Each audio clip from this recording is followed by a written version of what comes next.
Hello friends, I am Dr. R.S. Puri. I am practicing in Janakpuri for the last 32 years. Today I am going to give you valuable information on what is diabetes and how to control it. First of all, let us know what is diabetes and how it is diagnosed. Basically, diabetes is of three types. Type 1 is it occurs in very young people, and basically the pancreas does not produce insulin. Type 2 is usually occurs after the age of 40 years. Usually there is a genetic history, that is family history of diabetes, and the person is obese. And diagnosis of diabetes is very simple. All you have to do is to go to a lab and ask for a blood sugar, fasting, PP level, and there is another test with the name HbA1c. That is, it gives an average of 3 months. How diabetes is caused? Actually, type 1 diabetes, which is not very common, only 10%, or in India you can say only 5% of diabetes are type 1 diabetes. The exact cause is not known, but certain genetic factors are there and certain viruses have been associated with it. Type 2 diabetes, let us mainly concentrate on type 2 diabetes, because 90 to 95% of Indian diabetics are type 2 diabetes. It is, if you have a family history of diabetes, there are chances that if one of the parents is having diabetes, 60% chances are there, and if both the parents have diabetes, almost 90% chances are there that you are going to have diabetes. And if there are other factors like if you are overweight, there is lack of physical exercise, your diet is not good, that is rich in say carbohydrates or rich in oily food, then you are more likely to get diabetes. What are the symptoms of diabetes? Initially you may not have any symptom and it may be diagnosed. जैसे आप कभी किसी insurance के लिए गए और आपने blood sugar test कराई, या कहीं जॉब में ज्वाइनिंग के लिए गए, या वैसे आपने ईयरली रूटीन चेकअप कराया, then you come to know that you are having diabetes. The symptoms of diabetes, without any initially there may not be any symptom, then later on you can have a feeling of fatigue, pain in the legs, and if diabetes gets further aggravated, you will have more urination, more thirst. प्यास ज़्यादा लगेगी आपको, भूख ज़्यादा लगेगी, फिर भी आपका वजन कम होता जाएगा, और फिर आपके जो maybe you have wounds which do not heal, then certain you can have complications at the onset of diabetes, like patient can come with heart problems or stroke or foot ulcers or kidney damage. Only then diabetes is diagnosed. So how to diagnose diabetes? I've already told you have to go to any lab, then and get a fasting blood sugar and PP blood sugar and HbA1c test. इसके अलावा कुछ और test होते हैं. जब भी आपकी diabetes diagnose होती है, आप एक यूरिन टेस्ट कराते हैं for microalbumin. Microalbumin it means that urine में प्रोटीन आ रही है पर बहुत कम क्वांटिटी में आ रही है, that is microalbumin. That can be the first symptom of kidney damage, और ये मॉनिटर करना चाहिए आपको. इसके अलावा अगर आपको डायबिटीज़ है तो आपने अपना लिपिड प्रोफाइल चेक कराना है, किडनी फंक्शन टेस्ट कराना है, अपनी आंखों की जांच करानी है from a eye specialist to rule out nephropathy. And बाकी और अगर कोई कॉम्प्लिकेशन आप सस्पेक्ट करते हैं, जैसे आपको अगर हाथों पैरों में टिंगलिंग है, नमनेस है, पेन है, न्यूरोपैथी का ये सिम्टम हो सकता है, तो आप अपना एक नर्व कंडक्शन वेलोसिटी टेस्ट होता है वो कराएंगे. डायबिटीज़ कंट्रोल करना इतना मुश्किल नहीं है जितना हम समझते हैं. एक पार्टनरशिप की तरह काम करना होता है. अपनी पूरी जिम्मेवारी डायबिटीज़ कंट्रोल करने के लिए डॉक्टर के ऊपर मत डालिए. आप दोनों ने डॉक्टर ने और पेशेंट ने मिल के डायबिटीज़ कंट्रोल करनी होती है. And अगर आपको more you know about diabetes, the better control you can achieve. Doctors will prescribe you a healthy lifestyle, जिसमें आपको रेगुलर फिजिकल एक्सरसाइज करनी होती है 40 मिनट रोज़, बिना किसी गैप के, बिना कोई नागा, रोज़ आपको एक्सरसाइज करनी ही है. इसके अलावा आपको अपना वेट, अगर आपका ओवरवेट है, आपने वेट रिड्यूस करना है. आपने if you are smoker, smoking छोड़नी है. आपने अपना कोलेस्ट्रॉल लेवल चेक कराना है, अगर वो हाई है तो उसकी भी साइमल्टेनियसली दवाई लेनी है. अगर आपको ब्लड प्रेशर है उसकी भी आपने दवाई लेनी है. और अगर आपको कोई कॉम्प्लिकेशन होती है उसको भी डायग्नोस करके उसकी भी ट्रीटमेंट लेनी है. इनिशियल स्टेज में आपको लाइफस्टाइल मॉडिफिकेशन और एक मेटफॉर्मिन नाम की दवाई होती है, वो दी जाती है। फिर अगर आपकी डायबिटीज़ इनसे कंट्रोल नहीं होती या शुरू से ज़्यादा है तो आपको और भी दवाइयाँ दी जाती हैं। कुछ सालों के बाद या फिर अगर आपकी डायबिटीज़ डायग्नोसिस के टाइम पे ही बहुत ज़्यादा है तो आपको शुरू में या फिर बाद में जब भी दवाइयों का असर कम हो जाता है तो आपको इंसुलिन लेनी पड़ती है। डायबिटीज़ एक प्रोग्रेसिव डिजीज़ है। दैट मीन्स कि आपको जितनी इंसुलिन आपका पेंक्रियाज आज बना रहा है 6 महीने बाद, साल बाद, 2 साल बाद उससे कम बनाएगा। तो इसलिए आपको अपनी डोज को बढ़ाना पड़ता है। ऐसा नहीं है कि दवाइयों से आप काफ़ी देर से लगातार दवाई ले रहे हैं इसलिए उसका असर कम हो गया, बट क्योंकि you need more and more support for your pancreas to produce insulin, तो आपको दवाइयों की डोज बढ़ानी पड़ती है। और एक ऐसा स्टेज आता है जब पेंक्रियाज बहुत ज़्यादा एग्जॉस्ट हो जाता है, तब दवाइयों का असर बहुत लिमिटेड रह जाता है। ये इफेक्ट 8 से 10 साल के बाद यूजुअली आता है। तब आपको एक इंसुलिन का सपोर्ट लेना चाहिए। और जब भी आपको इंसुलिन का सपोर्ट लेने के लिए डॉक्टर कहें तो मेरी ये रिक्वेस्ट है कि please don't try to change the doctor, you try to stick to his advice, क्योंकि your doctor knows the best. अगर आप कभी दवाई रेगुलर खा रहे हैं और आपने डोज मिस कर दी, जैसे मैक्सिमम जो दवाइयाँ होती हैं ब्लड शुगर की, वो खाना खाने से आधा घंटा पहले लेनी होती हैं। इन केस आपने उसको मिस कर दिया है तो यही बेस्ट है कि आप जब भी आपको याद आए थोड़ा खाने के साथ गैप रख के आप उस डोज को ले लीजिए। अगर आपने मिस कर दिया तो ये नहीं कि मैंने रात में दवाई लेनी है मैं रात में ही ले लूँगा, फिर आपकी दिन में ब्लड शुगर बहुत बढ़ जाएगी। तो जैसे ही आपको याद आए थोड़ा खाने से गैप देके, या जैसे आपने लंच ब्रेकफास्ट से पहले मिस कर दिया तो आप लंच से पहले उसको ले सकते हैं, but don't try to totally avoid it. जब आप सफ़र कर रहे होते हैं तो अपनी दवाइयाँ आपको अपने साथ रखनी चाहिए। कुछ एक्स्ट्रा दवाइयाँ रखनी चाहिए कि अगर आपको कहीं रुकना पड़े या आप किसी ऐसी जगह में फंस जाएं जहाँ पे आपको दवाइयाँ ना मिले तो आपको उससे आपको सपोर्ट मिल सके। अगर आप इंसुलिन ले रहे हैं तो आजकल इंसुलिन पेन अवेलेबल हैं, जो ज़रूरी नहीं है कि रेफ्रिजरेटर में रखे जाएं, आप उनको अपने पॉकेट में रख सकते हैं। बड़े फ्रेंडली पेन्स हैं, they just look like ordinary pen. तो आप उनको जब भी आप ट्रैवल करते हैं आपके पास पर्याप्त मात्रा में दवाइयाँ और इंसुलिन आपके पास होनी चाहिए। डायबिटीज़ में फिट रहना कोई ज़्यादा मुश्किल काम नहीं है। आपको अपनी दवाइयाँ रेगुलर खानी है जैसे आपको डॉक्टर ने सजेस्ट किया है। आपको रेगुलर फिजिकल एक्सरसाइज करनी है, वेट रिड्यूस करना है, हेल्दी ईटिंग है। हेल्दी ईटिंग में हम ये कह सकते हैं कि आपको होल ग्रेन, जैसे आपको रिफाइंड कोई भी चीज़ नहीं लेनी है। अगर आप आटे को रिफाइन करते हैं वो मैदा बच जाता है, maida is not good. Whole grain atta is good, dalia is good. ऐसे आजकल ओट है वो आप ले सकते हैं जिसमें भी फाइबर ज़्यादा होता है। दालें हैं, सारी हरी सब्जियां हैं। फ्रूट्स में से आपको कुछ ऐसे फ्रूट्स हैं जो आपको टोटली अवॉइड करने चाहिए या बिल्कुल नाम मात्र के लेने चाहिए। उनमें आप कह सकते हैं आम, केला, चीकू और अंगूर। इनमें मिठास तो होती ही है पर इनका ग्लाइसेमिक इंडेक्स, एक वो इंडेक्स है जिससे आपकी ब्लड शुगर कितनी तेज़ी से बढ़ती है उसको लेने के बाद, तो बॉडी उसको हैंडल नहीं कर सकती। ये चीज़ें आपको टोटली अवॉइड करनी चाहिए या बहुत कम खानी चाहिए। फिर कुछ ऐसे फ्रूट्स हैं जैसे तरबूज है, इसमें 90 to 95% वाटर होता है। तो अगर आप एक प्लेट भर के जिसमें 100-150 ग्राम भी आता है फ्रूट आता है, या पपीता है वो भी आप इतने अमाउंट में 100-150 ग्राम खा सकते हैं। इससे आपकी ब्लड शुगर पे कोई बैड इफेक्ट नहीं आएगा। बाकी जितने भी फ्रूट्स हैं, संतरा, मौसमी, सेब, अमरूद, आड़ू, जो भी सीजनल फ्रूट्स हैं वो आप लिमिटेड अमाउंट में, अप्रॉक्सीमेटली 2 इन नंबर, 2 आप एक दिन में ले सकते हैं। बट जस्ट मेक श्योर कि आप फ्रूट जूस नहीं पी रहे हैं।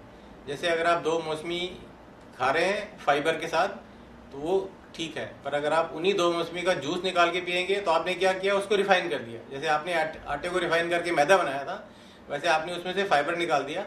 आपने एक रिफाइंड चीज़ ली तो उससे आपकी ब्लड शुगर तेज़ी से बढ़ेगी और आपकी बॉडी उस तेज़ी से बढ़ती हुई ब्लड शुगर को कंट्रोल नहीं करेगी। तो आपकी ब्लड शुगर जो खाना खाने के बाद वाली है वो एकदम बढ़ेगी। तो आपने कोई भी चीज़, या तो फ्रेश फ्रूट जूस भी नहीं लेना है, या जिसमें भी पैक्ड जो फ्रूट जूसेस होते हैं सो कॉल्ड रियल होते हैं, बट उन सब में शुगर और कलर और आर्टिफिशियल फ्लेवर्स वगैरह रहते हैं, तो उनमें फ्रूट की मात्रा बहुत कम होती है और शुगर ज़्यादा होती है। ऐसे ही कोल्ड ड्रिंक्स हैं वो आपको टोटली अवॉइड करनी चाहिए। डाइट पेप्सी या डाइट कोक ऐसी मार्केट में है जिनमें चीनी नहीं होती है, पर उनको भी आपने बहुत लिमिटेड अमाउंट में लेना है, क्योंकि जितने भी ये आर्टिफिशियल स्वीटनर्स हैं उनकी जो एफिकेसी है अभी तक एस्टैब्लिश्ड नहीं है। तो अभी तक रिकमेंडेशन यही है कि आप उनको इस्तेमाल करिए, पर खुल के इस्तेमाल मत करिए। बहुत कम, दिन में 2, 3, 4 टैबलेट्स तक आप ले सकते हैं, इससे ज़्यादा मत लीजिए। और अगर आपको डायबिटीज़ के साथ साथ ब्लड प्रेशर भी है तो ये आपके दो दुश्मन इकट्ठे हो जाते हैं और वो उनकी ताकत बहुत बढ़ जाती है। तो इसलिए आपका ब्लड प्रेशर, आपको जितना फ़ायदा आपको अपनी डायबिटीज़ कंट्रोल करने से होता है, उससे ज़्यादा फ़ायदा आपको अपना ब्लड प्रेशर कंट्रोल करने से होता है। तो अगर आपका ब्लड प्रेशर का टारगेट है 140/90, अगर आपका ब्लड प्रेशर इससे हाई है तो अपने डॉक्टर को कंसल्ट करेंगे, वो आपको मेडिसिन लिखेंगे, वो भी रेगुलर लेना ज़रूरी है। फिर मैं दोबारा रिपीट करूंगा कि जितना फ़ायदा आपको शुगर कंट्रोल करने से होता है, उससे ज़्यादा फ़ायदा आपको ब्लड प्रेशर कंट्रोल करने से होता है। और साथ में आप अपना कोलेस्ट्रॉल भी कंट्रोल रखेंगे, जिससे आगे चल के आपको हार्ट की प्रॉब्लम होने का खतरा कम रहे। 75% ऑफ डायबिटिक्स जो उनकी डेथ जो है वो हार्ट की प्रॉब्लम की वजह से होती है। तो आपको अपने हार्ट के बारे में बहुत केयरफुल रहना है और ये इन सब चीज़ों का ध्यान रखना है। डायबिटीज़ कम्प्लीटली क्योर नहीं की जा सकती, ये एक लाइफस्टाइल डिजीज़ है, मेटाबॉलिक डिसऑर्डर है। इसको आप कंट्रोल कर सकते हैं by medicines, by insulin, by good lifestyle, but इसको आप कम्प्लीटली क्योर नहीं किया जा सकता। अगर आप एक बार डायबिटिक हैं तो आप डायबिटिक रहेंगे। बस आपको ये मत सोचिए कि कोई ऐसी दवाई मुझे दे देगा, कोई ऐसा रामबाण दे देगा कि मेरी डायबिटीज़ ख़त्म हो जाएगी। आप अपनी रेगुलर दवाई बंद करके वहाँ चले जाएं तो आपका जो केस जो है वो ख़राब ही होता है, आपकी कभी भी शुगर कंट्रोल नहीं होती है।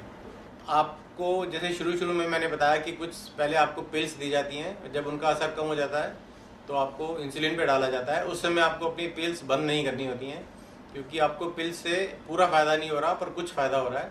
तो आप अपनी पिल्स और इंसुलिन दोनों इकट्ठे at the same time continue रख सकते हैं।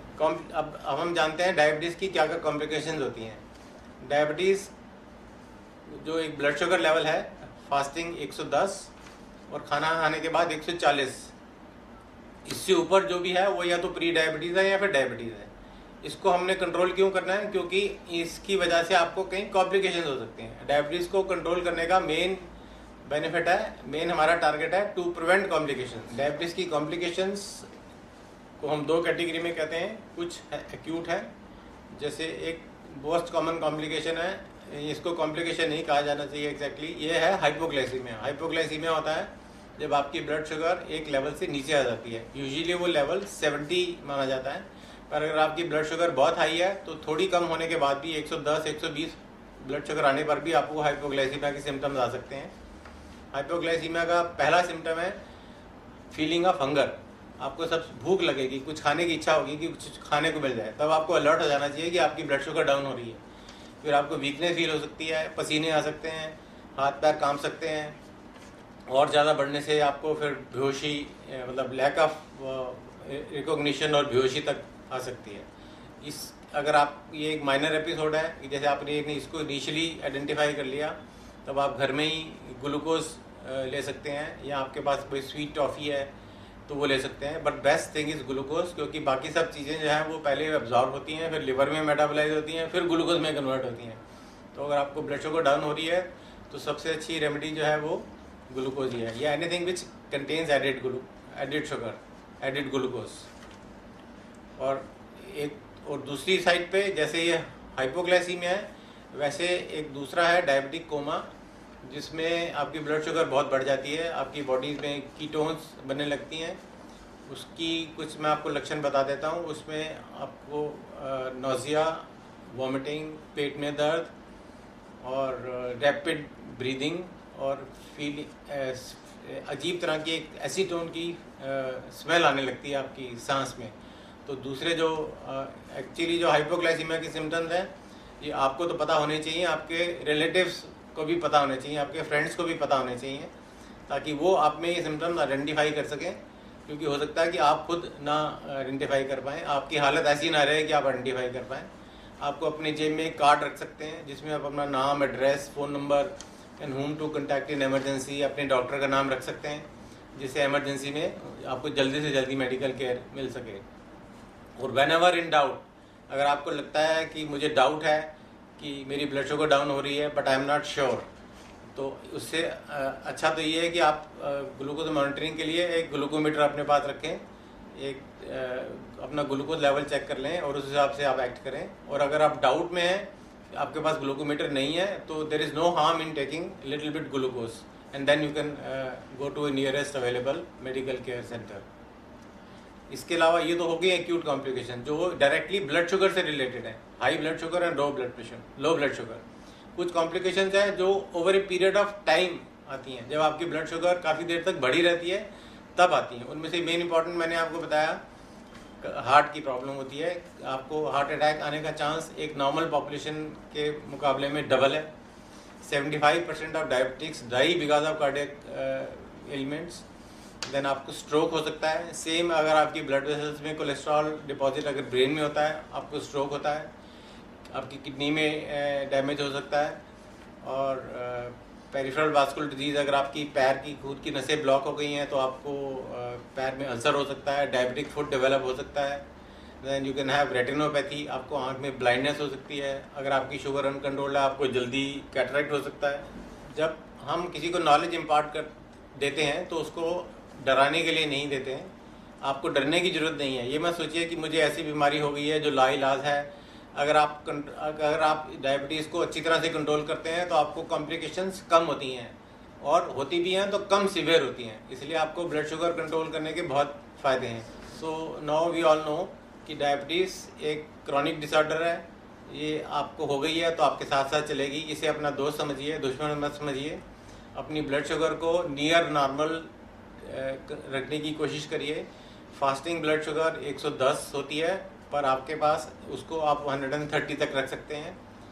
पोस्ट प्रेंडियल ब्लड शुगर जो नाश्ते के इंडियन पॉपुलेशन में 1.5 घंटे के बाद करनी चाहिए, वो आपको नॉर्मल 140 होती है, पर आप उसको 140 तक रख सकते हैं।